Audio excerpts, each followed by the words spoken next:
ఎందుకంటే రండి నువ్వు కూడా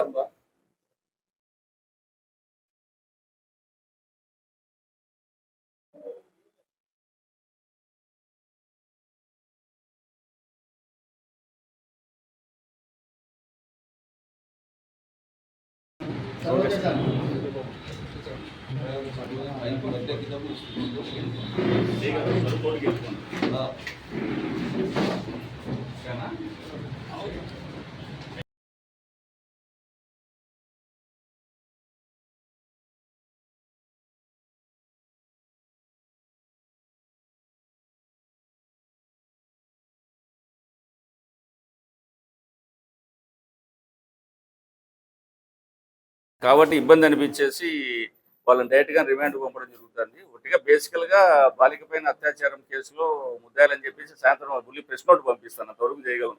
బాలిక పేరు ఊరి పేరు లేకుండా తల తోక లేకుండా ఇన్ఫర్మేషన్ ఇవ్వడం జరుగుతుంది.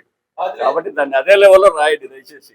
ఎందుకంటే అందరము సుప్రీంకోర్టు జడ్జిమెంట్ ప్రకారం మనమంతా కొంచెం సేఫ్గా ఉండాలి కనుక 7 గంటల టైంలో మన ఫోర్త్ టౌన్ పిఎస్ లిమిట్స్లో డిమార్ట్ పక్కన ఉండే తెలుగుదేశం పార్టీ ఆఫీస్లో ఈ మన ఫిర్యాదైన శేఖర్ గౌడు ఇంకా కొంతమంది పార్టీ ఆఫీసులో ఉన్నప్పుడు ఇవాళ ముద్దాయిలు ఈ ప్రభాకర్ నాయుడు, సన్నాఫ్ వెంకట్ నాయుడు, తర్వాత కాశీ అలియాస్ కాశీ బాబు, అట్లాగే రహంతుల్లా, తర్వాత పఠాన్ సలాం ఖాన్ అని చెప్పేసి నలుగురు పాత పరిచయమా లేకపోతే వాళ్ళ మీద ఉన్న కొద్దిగా వ్యక్తిగతమైన ఇష్యూస్ దాన్ని బేస్ చేసుకునేసి వాళ్ళు పార్టీ ఆఫీసులోకి వెళ్ళడము, ఆ తర్వాత అక్కడ ఆర్గ్యుమెంట్ మొదలు పెట్టేసి ఆ లోపల ఉన్న వాళ్ళ మీద మన శేఖర్ గౌడు అతని మీద దాడి చేయడము, తర్వాత వాళ్ళందరూ విడిపించేసి బయటకు వస్తే వాళ్ళ దగ్గర ఈ మారణాయుధాలు కొంచెం ఇటువంటివన్నీ పెట్టుకొని ఉండడంతో వాళ్ళు కంప్లైంట్ ఇచ్చారు. యాక్చువల్గా మా మీద హత్యా ప్రయత్నం కోసము చేయడం అనేది ఒకటి.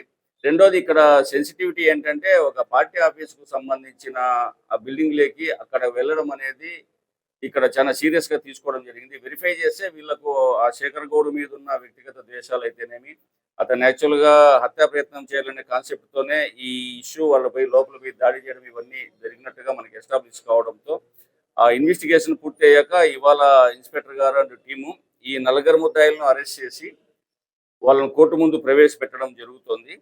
తర్వాత ఈ విషయంలో పర్టికులర్గా పోలీస్ పాయింట్ ఆఫ్ వ్యూ తెలియజేయడం ఏంటంటే వ్యక్తిగతమైన ద్వేషాలు వేరు, పార్టీ పరమైన ద్వేషాలు ఇటువంటివి ఉండడం అనేది ఇవి యాక్చువల్గా ఇంటోటో మొత్తం సొసైటీకి కానీ లేకపోతే పార్టీల మధ్య విద్వేషాలు పెంచడానికి ఎక్కువగా దారితీసే అవకాశాలు ఉన్నాను. వీటి విషయంలో పోలీసు చాలా సీరియస్గానే రియాక్ట్ అవుతుందని అందరికీ తెలియజేయడం జరుగుతోంది.